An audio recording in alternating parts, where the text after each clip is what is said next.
Hey, good morning. Scott Luton and Greg White here with you on Supply Chain Now. Welcome to today's live stream. Greg, how we doing? Doing quite well. How are you, Scott? Doing absolutely fantastic. What a gorgeous, a little bit warm Whew, day Nelly. out here in Metro Yes. Atlanta. Yeah. But you Yeah. know what? The big payoff is headed back to the beach soon. Very nice. Very jealous. Hey, we're working on our second pot of homegrown green beans. It's taken Oh, us a little green while. beans. When you said Yes. homegrown, I had a totally different thought. But no, no, this stuff's good for you, man. It's taking us a little while. It feels like the pests and like the fungus that attacks vegetables are a little bit worse this summer. I don't know. But nevertheless, the first pot was delicious. And who knows, Greg, I might bring you a spoonful or two. please do. I mean, if you got to eat vegetables, homegrown is the best. They're not accelerated. They've got all the flavor.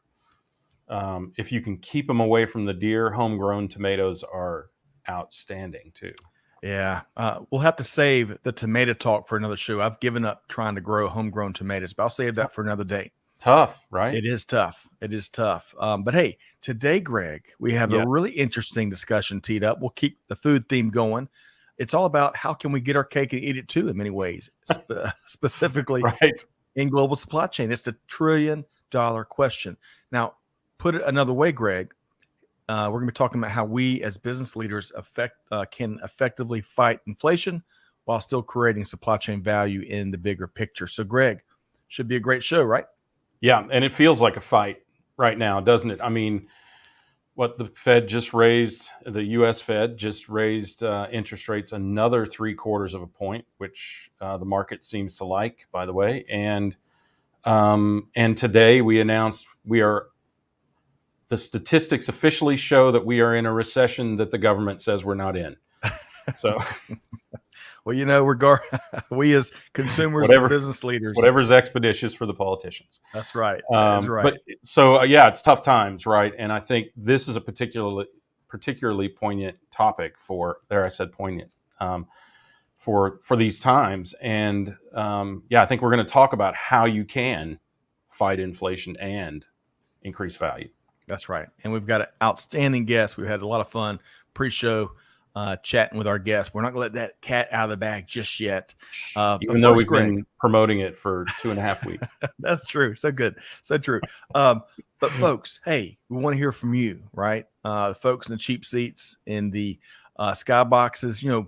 Our guest is our star of the show, but hey, you're the other star of the show. So we want to hear from you. Weigh in on what you're hearing us chat through here today as we talk about the short term and the big picture, how we can really make progress with both and get that relief and improvement.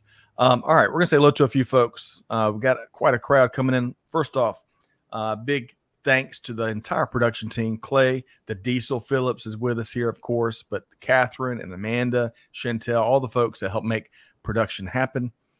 Catherine, as I mentioned, looking forward to a great conversation today. It's going to be a great one, Catherine. And we may just get you to talk about the best Asian restaurant in all of Birmingham, Alabama. We'll save that, though. We'll save that. Mohammed, great to see you here today via LinkedIn. Let us know where you're tuned in from. Greg, we have an all-star in the sky. All of them are all-stars, but Jeff is a former guest. Right. And do you remember what Jeff did on his show with Kelly Barner and I? Gosh, no, that feels like a million years ago, doesn't it? Well, it was a Dial P and Supply Chain Now classic moment as Jeff is, and he's a really smart guy. He was sharing his perspective.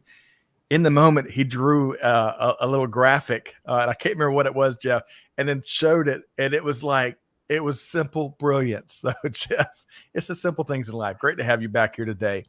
And that's why you won't let me have pens, or I'd be doing that the whole time. That and nothing sharp. That's right. Right. Jeff is looking forward to being back in the U.S. I want to say he's from up in Oregon, if I remember correctly. But great to have you here today. Majetti from India via LinkedIn. Great to have you here. Looking forward to your perspective. Tanya Johnson via LinkedIn from Greg, one of our favorite cities, Chicago, right? Right.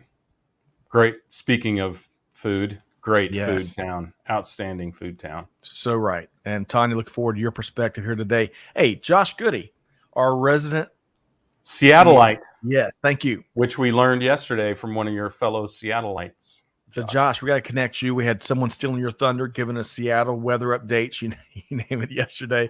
Right. I cannot remember that gentleman's name right off, but Josh, great to have you back. He says, deer killed my parents' apples, chives, and tulip harvest.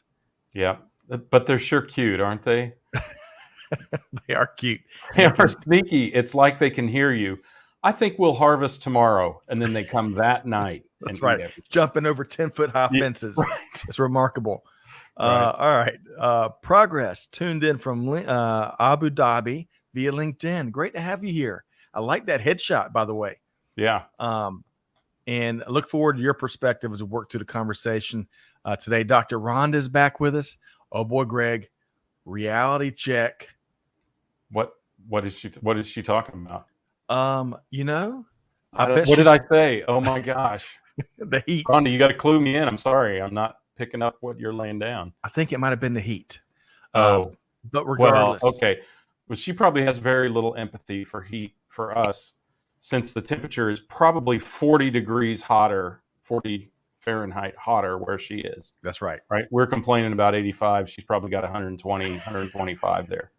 That is right. Speaking of the other side, the cool side of the pillow, Shelley Phillips is back with us from cool Colorado, as she says, via LinkedIn. Great to have you here. And yes, Dr. Rhonda, I broke out my summer-themed, beach-themed shirt. So it's the starfish shirt. So thank you for... okay. You're, very little on my monitor. So, man, cool. We have got a full house here today. Oh, gosh, I know we can't get to everybody, but I'm going to shoot through these really quick. Russell, great to have you back via LinkedIn from London. So great to have Russ, goes by Russ, I guess. Great to have you back here. Gene Pledger from North Alabama, great to have you back as always, GP. Asim from Saudi Arabia, who is an engineer, very passionate about supply chain management, all via LinkedIn. Great to have you here. Man, look at those certifications, Greg. How about that? I wish I had the attention span to study that much. No kidding. And finally, Jeffrey is talking about his episode with us, simplified supplier management, artwork. I love it. We're going to have you back soon. But speaking of incredible guests, we have got an outstanding guest here today. We've enjoyed learning from him and just chatting with him pre-show. Great guest. So Greg, are we ready? Let's go. Let's welcome in Mike Jetty, Vice President Consulting with GEP. Hey, Mike, how you doing? Excellent. Pleasure to be with you guys. Yeah, welcome aboard. We have really great to have you here, but we really enjoyed all the pre-show conversations. We've talked a little bit of industry, a lot of food, maybe a little bit of travel. And so that's really, before we get into the heavy hitting topics here today, I want to pick your brain, start with a fun topic, because tomorrow is National Lasagna Day. Now, there's a story here in the Luton household that I'll have to save for another day, but my kids aren't big lasagna fans. But in the greater sense, we all love Italian food. And Mike, I think you also fall in that boat, but you also... Does anyone not fall in that boat? I wonder. Are there people that hate Italian food, really? I have come across people that aren't fans of Italian food. They tend to talk slower and be less experienced and not travel. I'm kidding. Everyone loves Italian food. They human. Still think the Civil War is going on, is what you're saying? Maybe. But Mike, what we've also learned about you in our conversations is you, not only are you a big food lover, Italian food lover, but you are a serious world traveler. So question for you, if not lasagna, where have you eaten the most delicious Italian dish in all of your journeys? Okay, well, that's definitely a tough one. It's even harder because I live in Hoboken, New Jersey, which, if folks know, the town is famous for its Italian food. Shout out, there's a deli right on my block, Fiore's, which a lot of folks, it's famous for its mozzarella and roast beef sandwich. But best Italian food experience, I'd have to say recently, I was with my family. We spent a week in Tuscany.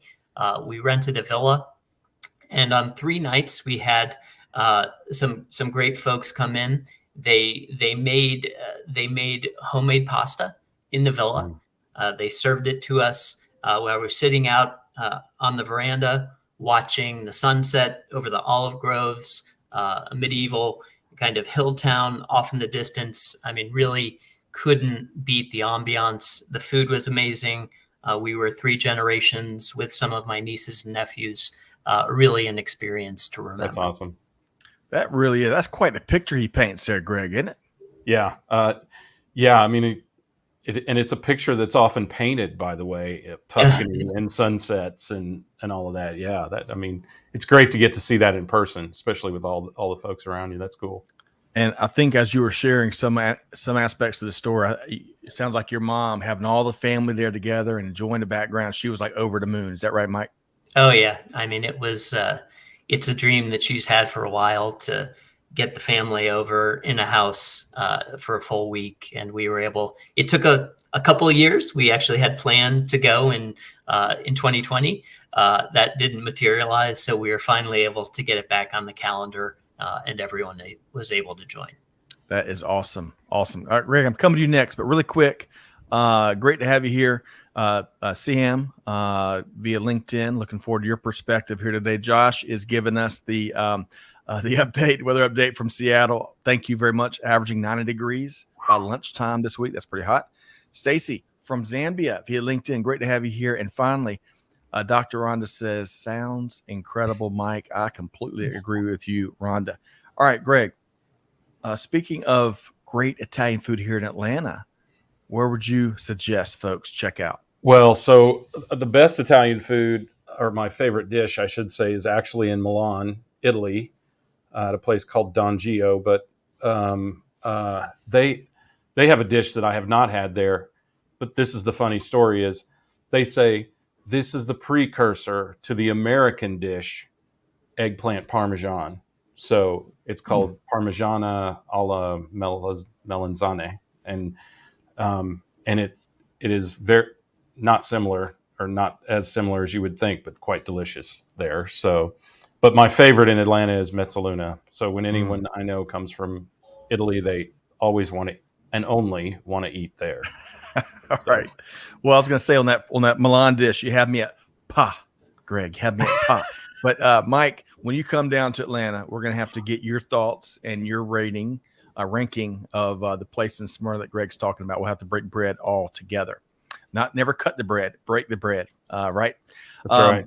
All right. So, Mike, as much as we want to talk food, we've got you here. You've got a lot of valuable perspective and expertise on really, like we were talking about before you joined us, getting our cake and eat it too. You know, focus on the short term, that we're all feeling a lot of pain there, while you're not losing sight of making bigger picture progress when it comes to your supply chain optimization. So, as we open things up, I just want to level set a little bit. When you look at the environment we're in, global supply chain right now, current state, what are a couple observations that you have?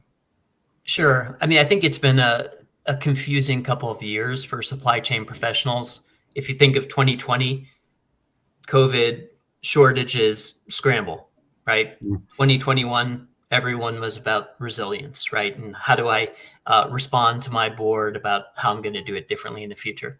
2022, inflation, right? So it's like 3 years in a row, this incredibly, hot topic that we're all trying to focus on. And I think people are looking around saying, well, what should I be doing? That. I'd say that's kind of the common theme that I'm hearing when I'm speaking to our colleagues in the supply chain. Yep. Greg, is that square with what you're seeing out there? Yeah, big time. I mean, the way we kind of generalize it, Scott and Mike, you might be familiar with this, is where's my stuff? All of those things that you just addressed all contribute to that, right? People, I think they feel blind a little bit and blindsided very frequently by a lot of the macro effects that you're talking about to the supply chain. And there's not a thing they can do about wars or inflation or global shortages, things like that, or a global shutdown of the entire economy all at once. So Well said. Dr. Rhonda, we were talking about reality checks earlier. She goes, yes, recession and the heat, both big Oh, reality yeah, checks there. yes, the recession, right. Sorry, I didn't catch the timing of that comment. So Me yeah, and you both. yeah. All right. So, Mike, anything else before we get into kind of the main dish here today? Any other observations come to mind as you survey this current state? Yeah, I mean, I think, those three themes we talked about, kind of shortages, resilience, inflation. In my mind, they're not three distinct things where there's distinct strategies. It's really a similar set of actions, and this is what we're going to talk about. That's going to help you be more responsive and more effective in the face of all those challenges. And kind of the overarching theme of those actions is what I'd call convergence, right? Yep. And when I say convergence, this is really supply chain professionals working arm in arm with their sourcing and procurement professionals, and also arm in arm with their trading partners, both upstream and downstream, to solve these issues, right? So, how are we going to address inflation, shortages, be more resilient? It is about having more convergence in our supply chain and with our trading partners. Yep. Well said. Hey, really quick to all the folks in the cheap seats and skyboxes, let us know what you're seeing your organization's doing, how you're leading. Again, fighting inflation currently while also making progress in the bigger picture. We'd love to hear from you. Okay, so Mike and Greg, we want to dive into really the 6-point action plan to fight inflation while creating supply chain value, right? The title of today's live stream. So what I want to do, Mike, let's go ahead and jump into all 6. Let's hit all 6 of these items, and then we're going to specifically dive into 2. But walk us through briefly all 6 first. Sure. So first, I'm going to start with data and analytics. All of these actions that we want to take are about sensing and having visibility, right?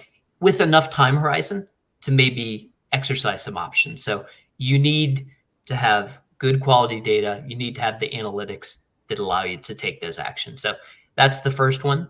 The second is, we need to understand the critical commodities that go into the product or services, whether it's packaging, whether it's ocean freight, whether it's some type of semiconductor inputs.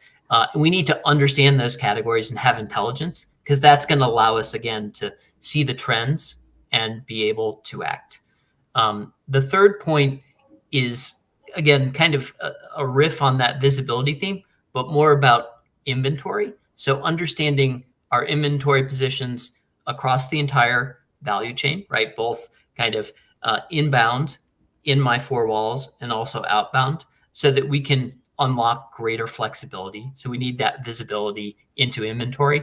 The fourth, I think, Mike, if I could butt in really quick, and I want to say CHAM, first off, loves convergence with partners. Your point there. I'll get to Jeff's comment in just a second. But Greg, before we continue with the second half of this, on the first 3, data analytics, category intelligence, inventory visibility, your quick comment.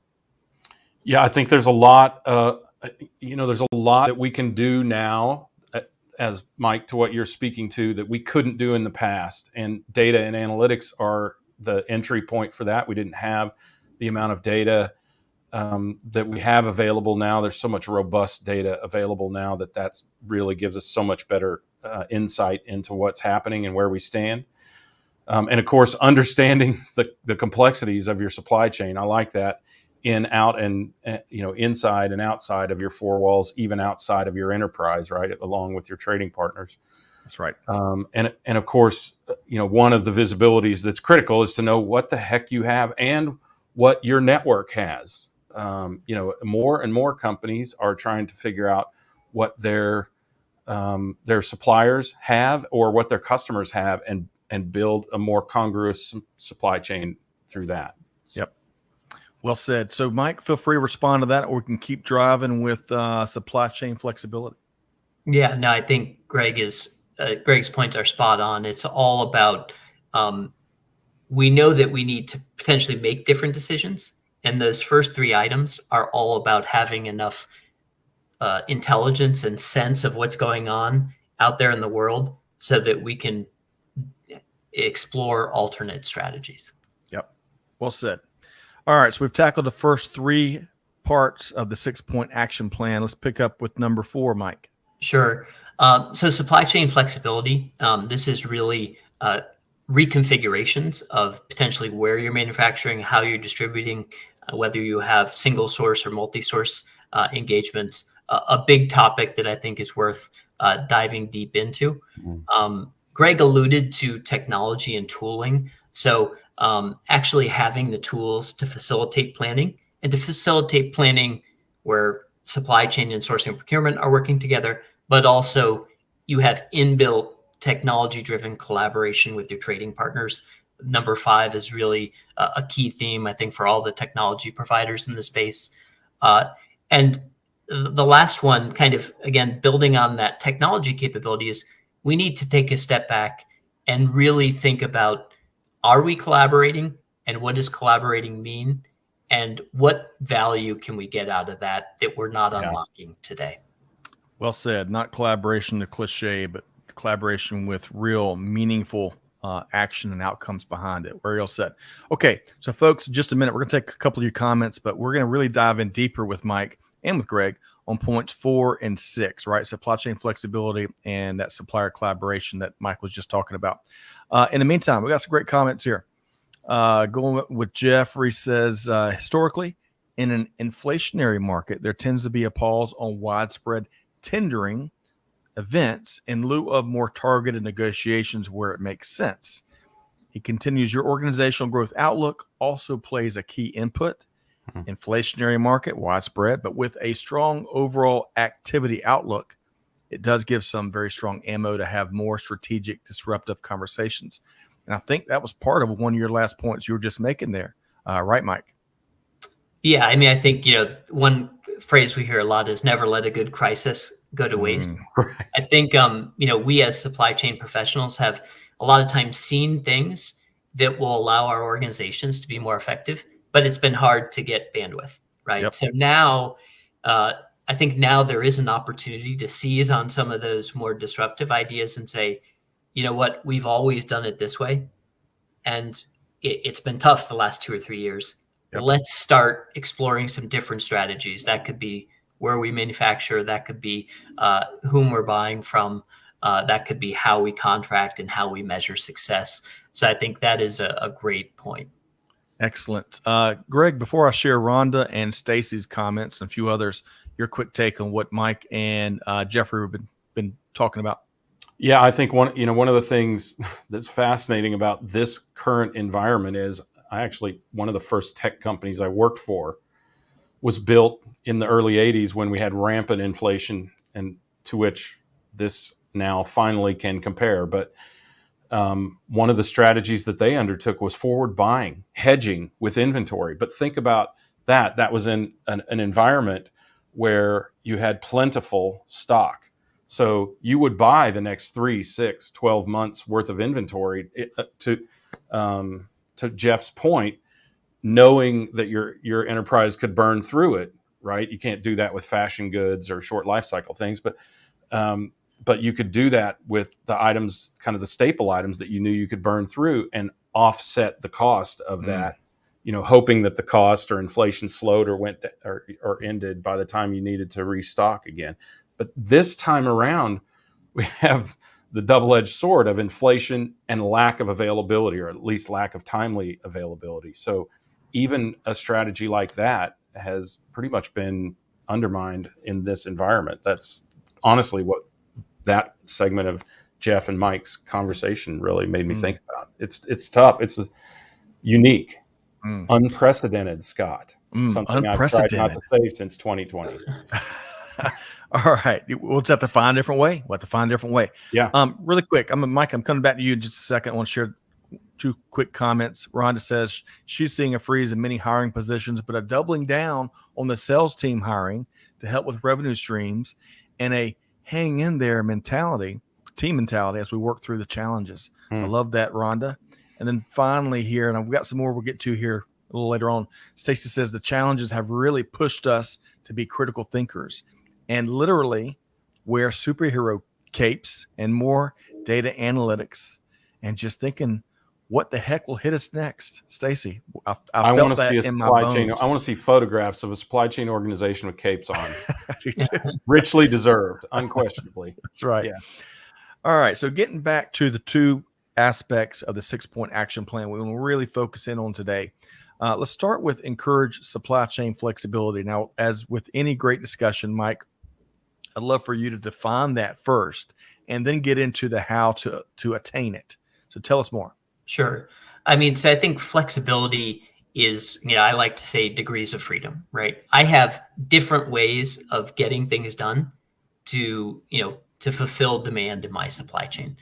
Right now, we're probably operating in a 10 or 15 year period where we've focused on narrowing those degrees of freedom in the hope of a very efficient supply chain. So a lot of it's about opening that up. And in opening it up, we will have better ability to recover, right? So that's kind of the resilience objective. But also where we have optionality, we're going to be able to steer a little bit to try to address cost issues, inflationary issues. So this is really about creating more degrees of freedom in the supply chain. Yep. Well said. Hey, quick question. I'm gonna put this graphic back up here. Jeffrey says number 4 should be a key part of everyone's business continuity planning. Would you agree with that?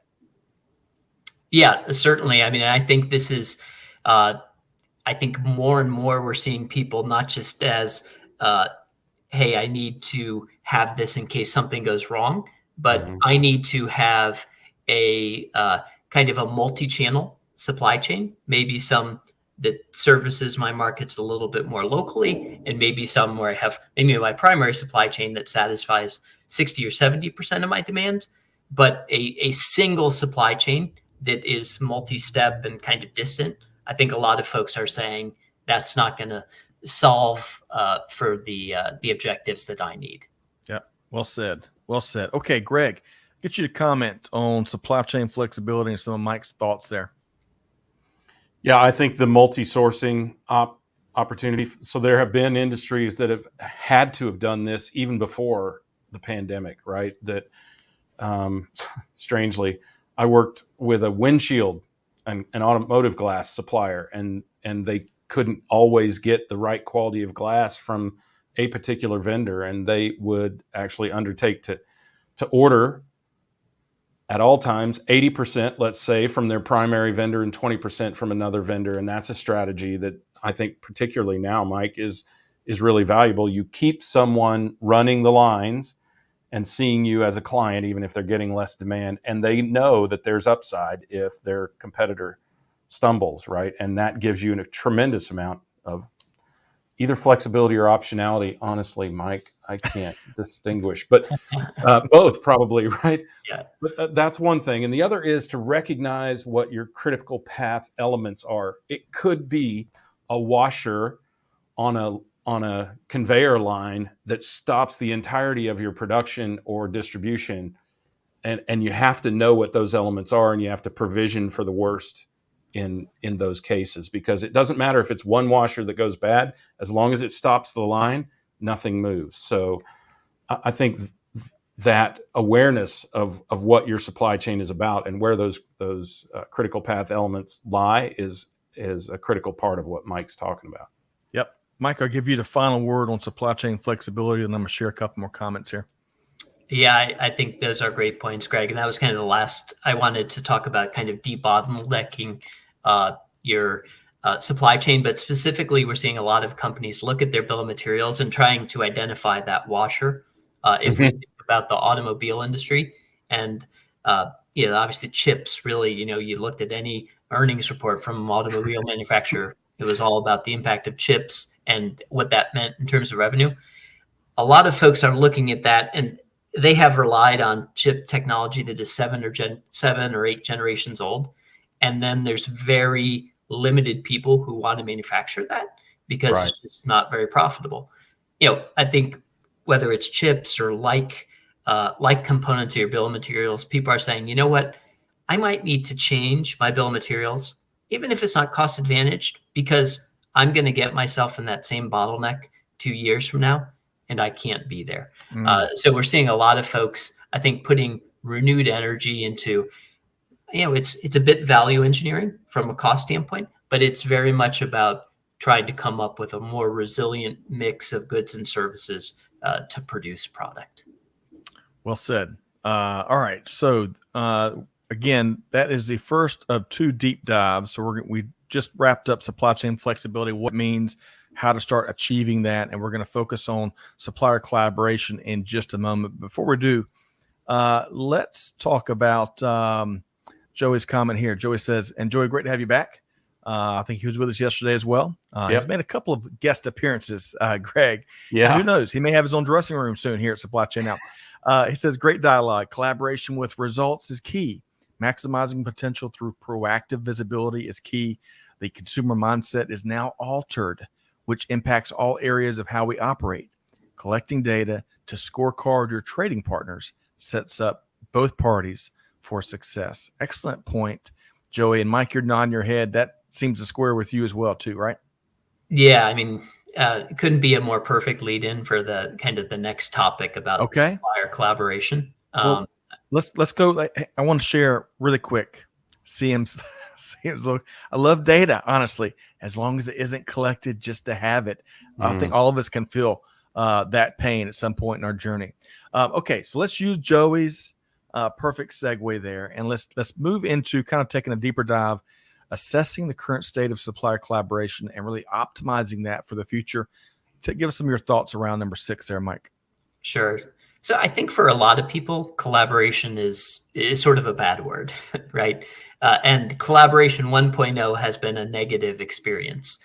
What we see in a lot of industries is the more powerful trading partner just forces requirements and punitive contractual arrangements onto the partner that maybe doesn't have as much leverage in the organization and doesn't listen, right? I would say if you talk to 75% of the folks, their experience with kind of collaboration and setting up those models, they will often see it as being very one-sided and something that didn't deliver on any of the promises as to why they got into these types of arrangements.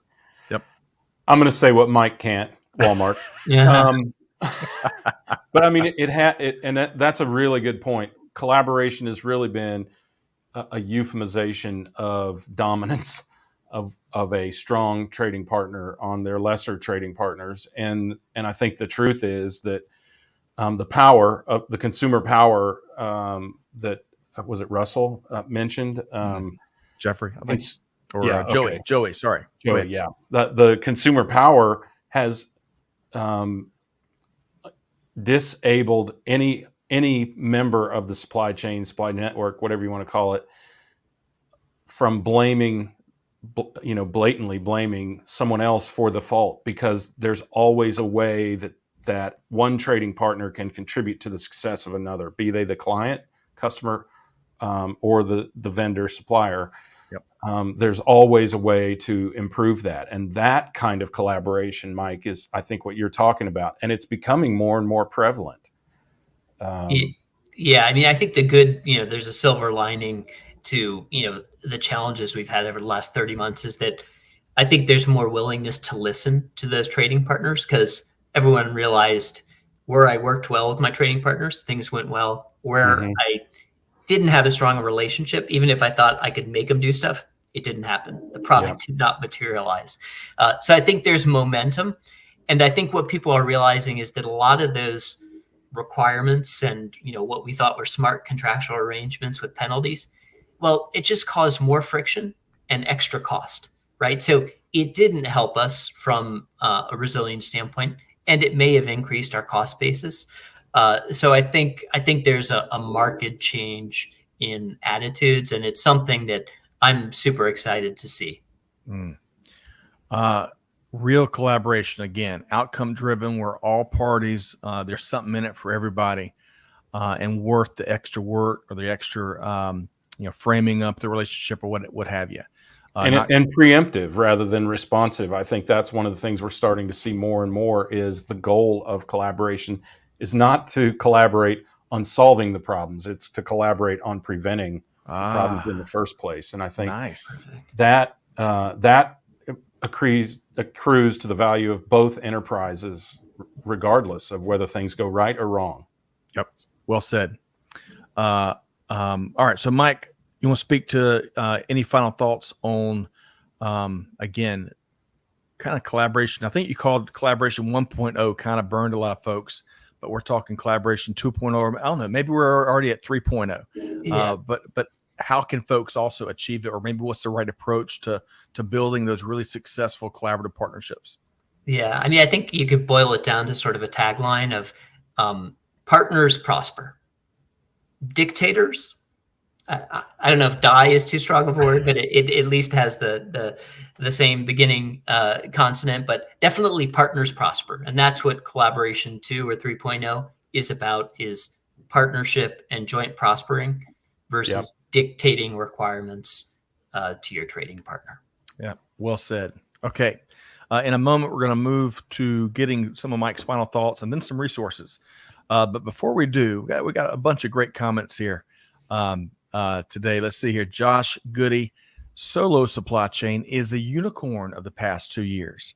If you don't have an alternative for a rainy day, little Seattle pun there, you're setting yourself up for a headache. Hey, I'm with you.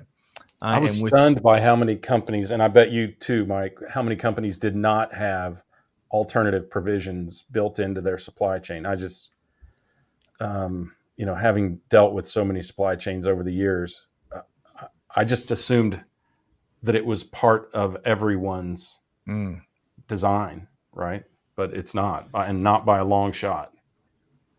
Mike, any comment there? Observations? Yeah, I mean, I think unfortunately, the tide went out, and we sort of saw who was wearing their bathing suit, as Warren Buffett says, and a lot of us were, and this is this is all of us. A lot of us were out there, and we were covering up because we were skivvies. Mike, what a great! I love that Warren Buffett quote. So I'm so glad you brought it in, because hey, it's still beach weather, right? We're still in July. Some folks are still sneaking in some vacation, so I love that. But you got to be careful what you're sneaking in, is what you're saying, Mike. Right. Hey, CM says, I guess O-rings is one of the things that she manages. Almost had an emergency there, but she says for this conversation, she's in heaven. We're talking bombs and more. So great to have you here as always. Russ says, one important thing at this moment in time to tackle the inflation effects should be to define a purchasing strategy, e.g. identifying critical parts, key supplier pressures, fact-based supplier negotiation. Mike, you're shaking your head. Your quick thoughts? Yeah, definitely. And in this kind of, it goes to supply chain and sourcing and procurement working together. Sometimes we're addressing whether it's that O-ring shortage or what we're going to do for this bottleneck part separately, and that never leads to the outcome. So that kind of more integrated approach to those key functions working together is super important. Yep, agreed. Greg, your quick thought? I couldn't help but go here, and that is, while we are accepting price increases because inflation is going up, we have to be careful to watch as inflation goes down to benefit going the other direction. I still think back to the very temporary fuel shortages of the late 2000 noughties and the fuel surcharges that went on to transportation that never went away, even though fuel prices came back down. So, right.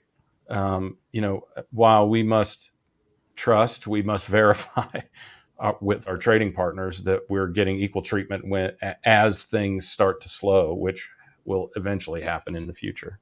Excellent point. And in a greater sense, Greg, I love your call out there. There's got to be a mechanism for the valleys as much as the peaks from a pricing standpoint to take care of all parties, right? Mm-hmm.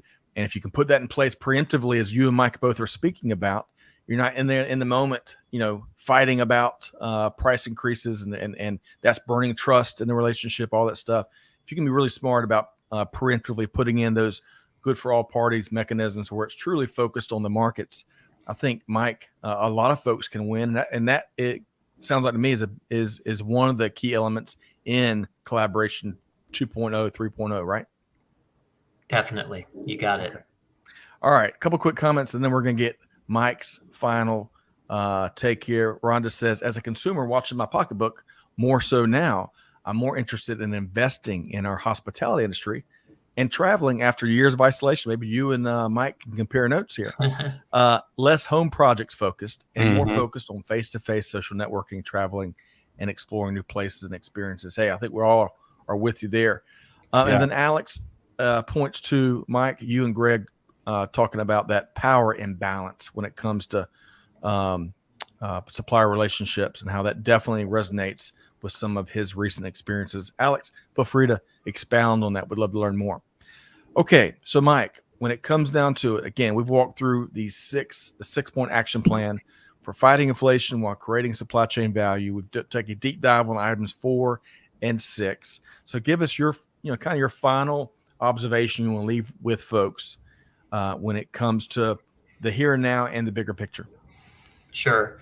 So when we think about our challenges, supply shortages, how do we become more resilient? How do we deal with inflation? These challenges are the same set of techniques help us make progress on all 3 of those challenges. So definitely encourage folks to look at the techniques that we've talked about and not to think of these as mutually exclusive objectives. I think it's thinking about them as the same set of challenges, the same set of techniques that will get companies and their supply chains in a healthier place to deal with whatever next year throws at us. Because next year, as we all know, is definitely going to throw some new and old things at us. The fight continues. Mike, well said. Greg, your quick comment, and then we're going to move into some resources that the GEP team has brought to the table here. Yeah, I think we have to recognize this as importantly as any of these operational or strategic discussions that Mike has brought us, and that is that there is no place to hide in supply chain or procurement anymore. We asked for a seat at the table. 2020 gave us that seat in spades.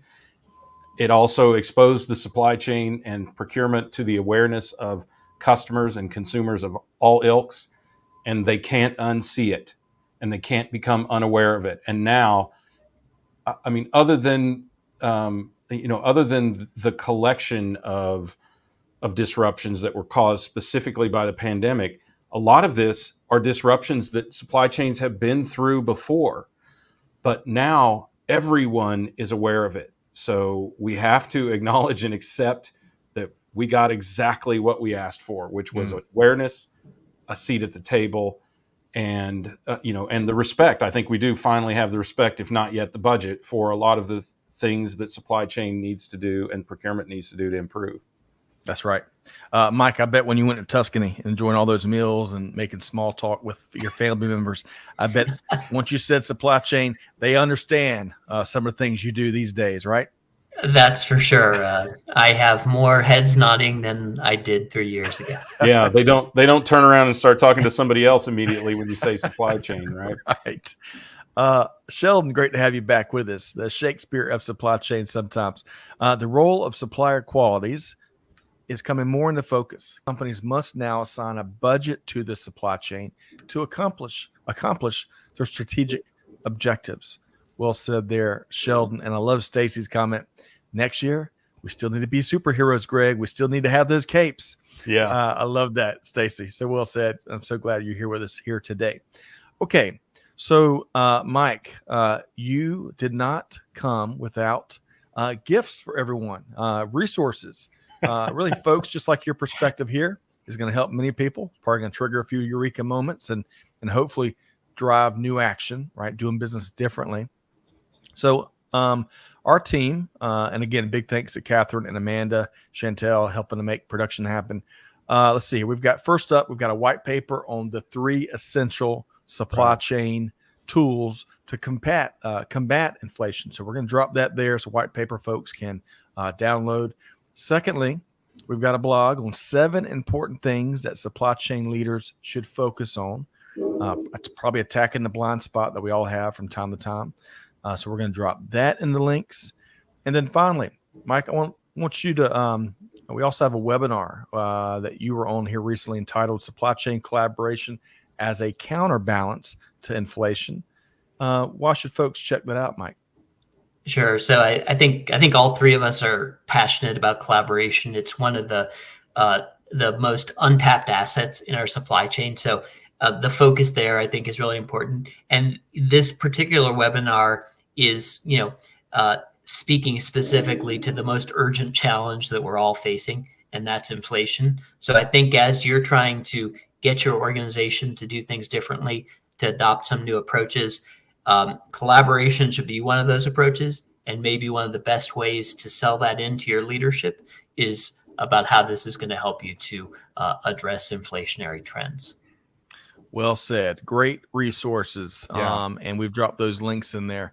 Greg, get you to comment, and then I want to make sure folks know what GEP does and how the organization can help. Greg, your quick thoughts. I wish I could do a meme of what Mike looked like virtually coming in here, like with an armload of stuff for people. Here you go.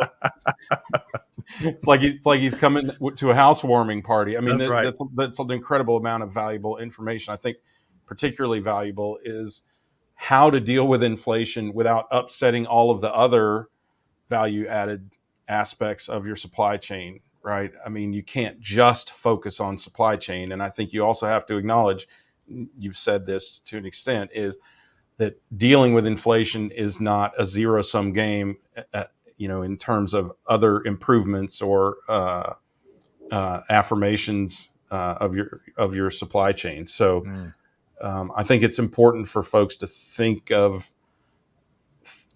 multi-threaded. Yep. Right. Well, and I think that's the message here. Yep. Well said there. Really quick, Alex says, I think going back to those power imbalance relationships, Alex says he worked for a supplier for a big box. They recently removed their business from the company I worked for. No warning or reason given. They had lowered comps over the prior months, but went from even with 2021 to zero. Our suppliers, on the flip side, have used their size to bully increase in prices. So a lot of dynamics going on there, Alex, and sounds like you've got quite a new chapter to write to the book from your journey. But so can I tell you that losing a big customer like that is not always a bad thing? That's a great point. We were the second largest auto parts chain at one time, and now O'Reilly Automotive, which I believe is the largest. And WD-40 got tired. The one product that every auto parts chain must have, right? WD-40. They got tired of the low margins that we forced them into, even though we were by far their biggest customer, and they just pulled their product from our shelves. Wow. And their we thought, oh, they'll collapse. They'll fall under the pressure. Their gross margins went up because our method of collaboration was to bully them into lower and lower prices because of our higher and higher volumes. And wow, it wound up being us who caved. So, and I've seen a lot of companies gain margin by losing big box business, by the way. Well, Mike, as we all know, with duct tape and WD-40, you can just about do whatever you want to and fix anything, right? It's true. That's for sure. And a pry bar. And it's been used a lot over the last 3 years. I think oh man, Mike. Key solutions. It feels like it's been used on the supply chain, Mike. Seriously. Yeah. No truer words. Mike, I love that. I set you up and you spiked it down like Tom Cruise on the Top Gun scene. Okay. So Mike, we like to really offer some clarity when it comes to what companies do, how they can help. So tell us a little more about GEP, big, powerful organization, and how they can help some of our listeners. Yeah, our mission is pretty simple. I mean, we help companies optimize their supply chains, right? That's 100% of what we do. That is our passion. We do that 3 ways. So one, we offer technology. So we have SaaS solutions for both sourcing and procurement, which we call GEP Smart, and broader supply chain collaboration planning, inventory management. We call that GEP Next. Those are integrated, converged capabilities, kind of per the importance that we've talked about there. We also provide consulting, helping companies define, prioritize, align on what changes need to happen, and then implement those changes. And finally, we have a lot of customers where we're a part of their team. We're offering managed services where we're helping operate and continuously optimize their supply chains on an ongoing basis. So optimizing supply chains, technology and services, that's what GEP is about. Love it. Pretty simple, easy to follow there. Greg, your thoughts on some of the ways that GEP can help? Yeah, they can members of either our give you audience? the tools to do it or do it for you, it sounds like. And I think more and more, by the way, as these newer enterprises, some of these niche brands are created, they don't want to run a supply chain. They want to run a brand, and they want someone to, if not completely, largely operate it on their behalf. And I think it's a good business to have. It's, Mike, by the way, it's something I have contended for a long time. Retailers are really good at retailing. They're really terrible for the most part, saving some real exceptions like Tractor Supply. They're really terrible at supply chain. And I think this gives them, these kind of services give them the opportunity, if they want to, get the economies of scale of having trained professionals, if you want to call it that, tackle it. They got the option. Yeah. Well said. All right. So Mike and Greg, Sheldon says, going back to, I think, Greg's story, high margins and high volumes are like oil and water. They just That's don't so mix. true. So Mike, I appreciate the perspective you dropped today. And we're big here at Supply Chain Now. We're big suckers for numbered lists. So it's just easier to follow along, right? But folks, we've got the links to all three resources in the comments. If you're listening to this via audio podcast replay, you'll find them on the episode page. Beyond all that, though, Mike, how can folks connect with you and GEP and learn more on their own? Yeah, so certainly encourage folks to visit GEP.com. This is a sample of some of the great resources that we have there, and you'll be able to learn more about our mission. Me personally, LinkedIn or other social media platforms, I've got a presence on all those. I'm always excited to network and connect with other leaders out there. Wonderful. And let's see here. Rhonda appreciates the opportunity to learn a lot here today, especially from you, Mike. We all appreciate that. CM says GEP sounds like a fascinating company. Is that the label you'd put on GEP there, Mike? Yeah, I think that's a good adjective. I like that one. So one final question for you here today, Mike, before we wrap, and thank you for your time. What's being a big traveler, right? And you don't have to let anything out, any cats out of the bag unless you want to. But what's one of your big next trips that you'll be taking?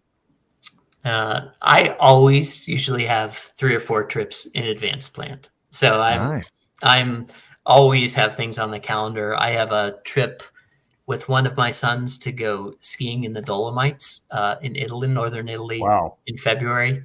And I have a trip on the calendar for April to go to India with my whole family. I get to go fairly frequently for work. It is somewhat contingent on Russian airspace and whether that is available to American carriers, because I prefer the nonstop flight. But those are 2 of the items that I have out there. Okay, so we're going to have to check back in after you get some of these incredible trips knocked out, and we'll have to check back in with you and get your next round of observations on how to navigate the obstacle course that is global supply chain these days. So really appreciate your time here today, Mike Jetty with GEP. Thank you so much. I had a great time. Thanks, soon. Mike. Greg, man, Mike he's so matter of fact about dropping this knowledge here, right? Really enjoyed his perspective. Enjoyed, I always, as you know, I'm so practical that I once gave my wife an umbrella on Valentine's Day. So I like a really good practical discussion. But Mike dropped some things, been there, done that perspective, and some thoughts and resources that can really help folks, right? Yeah, and unlike an umbrella, Mike seems to have ideas for companies that will help them stay married to their trading partners. So,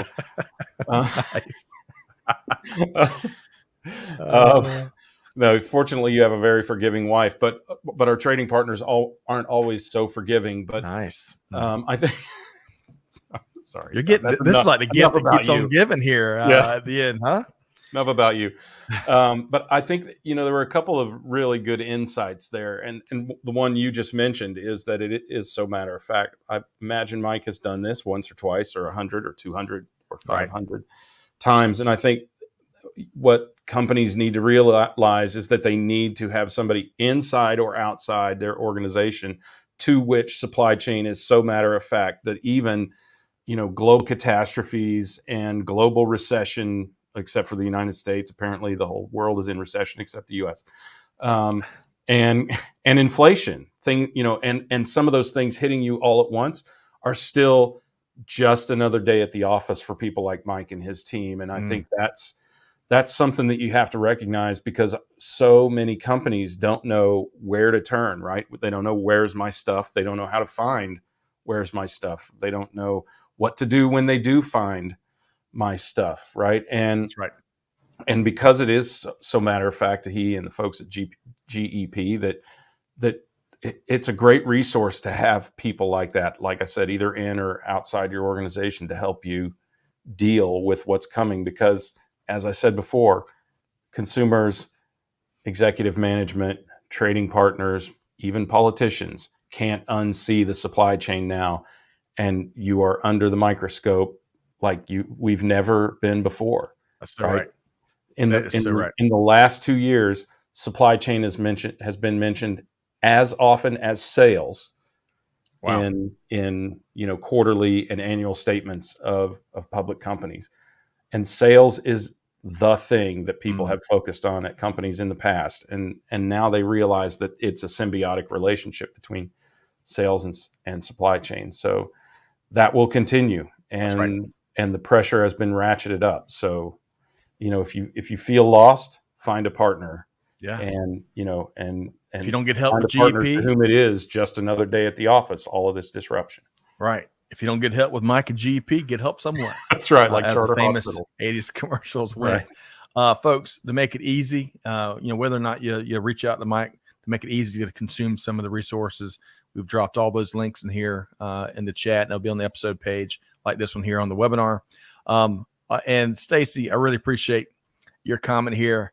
Good, relevant conversations. But then she says about the umbrella, Scott, I hope you did not wrap that umbrella.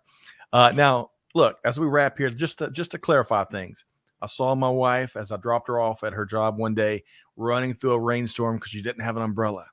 And that was like 2 weeks before Valentine's Day. So that's what triggered me to problem meet solution, hammer meet nail. But I think she did cry when she unwrapped. Well, I know she did. She unwrapped that at dinner. So, hey, we have a lot of fun with that. He has learned, people. He has learned. 20 years later, he's made up for it big time. So. That's right. Well, hey, folks, I hope you've enjoyed. I appreciate all the great feedback. I hope you've enjoyed today's chat with not only with Greg, but Mike Jetty. Man, Mike, make sure you connect with him on LinkedIn. Make sure you check out what GP's up to. Really enjoyed his perspective today. And we'll have to have him back as he works through all these global travels. But whatever you do, folks, deeds, not words. You got to take action. We got to do business differently. On behalf of our entire team here at Supply Chain Now, Scott Luton signing off, challenging you to do good, to give forward, and to be the change that's needed. And we'll see you next time right back here on Supply Chain Now. Thanks, everybody.